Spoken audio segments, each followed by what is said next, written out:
History remembers Arjuna, the unconquered archer. It remembers Krishna, the divine guide. It remembers Draupadi, the queen whose humiliation ignited a war. Yet, hidden beneath the mighty current of the Mahabharata lies another extraordinary soul. A woman whose love altered destiny itself. A princess who asked for nothing. A wife who never demanded to be remembered. A mother whose son offered his life for Dharma. And a queen who brought Arjuna back from death itself. Her name was Ulupi. Perhaps no woman in the Mahabharata embodied silent sacrifice more completely. Ulupi was no ordinary princess. She was the daughter of the mighty Naga king Kauravya, born into an ancient lineage that ruled the mysterious realms beneath the sacred waters of the Ganga. The Nagas were not merely serpents of legend. They represented an ancient civilization, guardians of hidden wisdom, keepers of celestial treasures, and custodians of profound spiritual knowledge, inherited across countless generations. Within this radiant underwater kingdom, Ulupi grew into a woman of extraordinary grace, wise, compassionate, and possessed of quiet strength rather than outward ambition. Destiny, however, had prepared a path unlike that of any other Naga princess. Far above the Naga kingdom, another destiny was unfolding. Arjuna, the mighty son of Pandu, had entered voluntary exile after honoring a sacred vow among the Pandava brothers, leaving behind palace, kingdom, and family. He wandered as a solitary pilgrim across the land of Bharata. One day, as he bathed in the sacred waters of Mother Ganga, Ulupi beheld him. She did not merely see the greatest warrior of his age, she perceived a weary soul, burdened by vows, duty, and relentless sacrifice. It was not fleeting desire that stirred her heart, it was recognition. Guided by destiny, Ulupi gently drew Arjuna into the hidden realm beneath the sacred river. Before him unfolded a kingdom like anything upon the earth. Magnificent palaces carved from luminous crystal, emerald halls that shimmered beneath celestial waters, golden pillars entwined with sacred serpent motifs, and temples where silence itself seemed divine. There, Ulupi spoke with complete honesty. She concealed neither her affection nor her admiration. Arjuna, recognizing both her sincerity and the righteousness of her heart, accepted her proposal with honor. Their union was sanctified according to sacred Dharma, not by conquest but through mutual respect. Their sacred union blessed the world with a son, Iravan, who would one day become one of the Mahabharata's greatest forgotten heroes. Yet, Ulupi understood something that few lovers ever do. She knew Arjuna did not belong to her alone. He belonged to Dharma itself. She never begged him to remain. She never demanded promises. She never placed her own happiness above his sacred mission. With quiet dignity, she watched him depart, carrying only blessings instead of expectations. Perhaps that was the first of her many invisible sacrifices. For the deepest love is often the one that chooses to let go. Years passed. Within the sacred Naga kingdom, Ulupi raised their son Iravan. He inherited his father's valor and his mother's quiet nobility. Though separated from Arjuna, Ulupi never allowed bitterness to cloud her son's heart.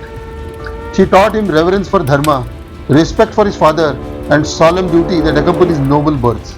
When the great war of Kurukshetra finally erupted, Iravan answered the call of righteousness without hesitation. He stood beside the Pandavas, not for glory, but because Dharma demanded his strength. The battlefield of Kurukshetra consumed countless heroes. Among them stood Iravan, destined for a sacrifice unlike any other. Tradition remembers that before the decisive battle, he willingly offered his own life for the victory of Dharma. Far away, Ulupi knew the destiny that awaited her son. Yet, she neither cursed fate nor questioned the divine will. The woman who had once allowed her husband to fulfill his sacred mission now surrendered her only son to the very same cause. Few sorrows are greater than those borne by a mother. Fewer will remain unseen by history.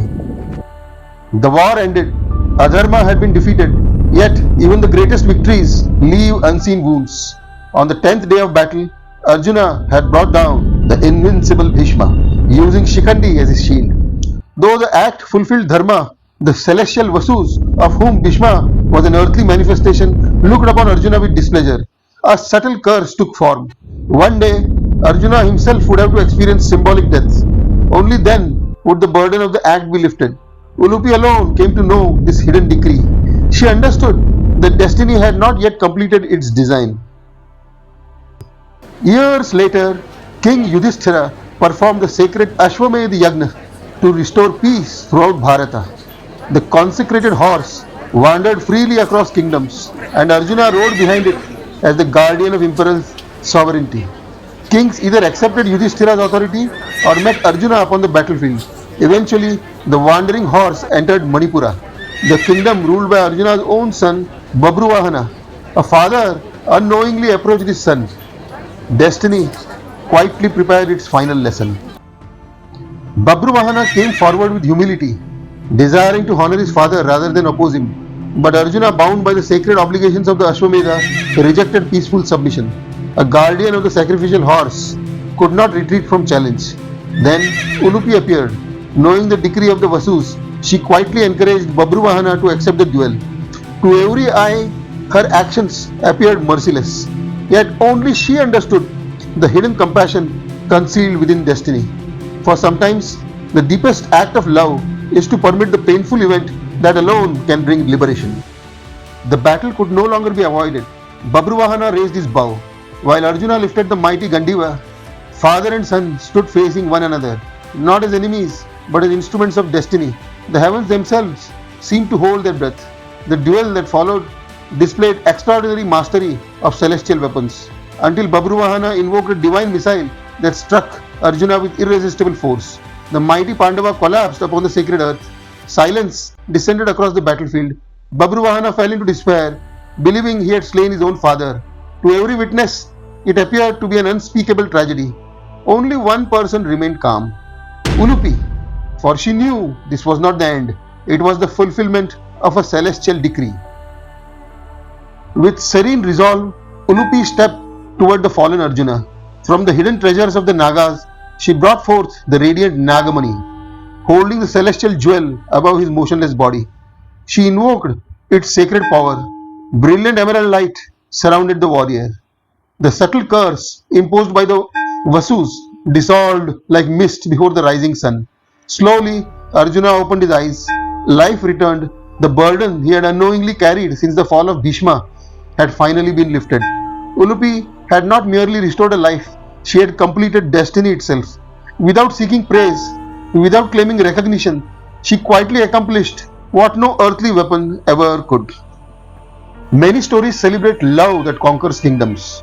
Ulupi's love conquered something far greater, attachment. She never asked Arjuna to abandon his vows. She never allowed grief to diminish her faith.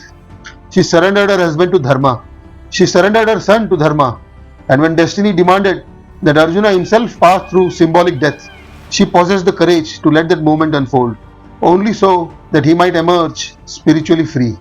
Perhaps this is why Ulupi's sacrifice remains so difficult to comprehend. It was not driven by possession, but by liberation. Today, the Mahabharata is remembered through its mighty warriors, its thunderous battles, and its immortal teachings. Yet, hidden within its vast ocean of stories stands a woman whose quiet strength altered the destiny of heroes. Ulupi never ruled an earthly empire. She never sought fame. She never demanded remembrance. Yet, she preserved the life of Arjuna, guided Babruvahana toward righteousness, raised Iravan in the path of Dharma, and accepted every personal sorrow without bitterness. Perhaps true greatness is not measured by the battles we win, but by the burdens we willingly carry for others. And perhaps that is why the forgotten Naga princess still shines across the centuries, not as the wife of Arjuna alone, but as one of the Mahabharata's purest embodiments of selfless love, where compassion becomes strength, renunciation becomes victory, and Dharma became the highest expression of the human heart.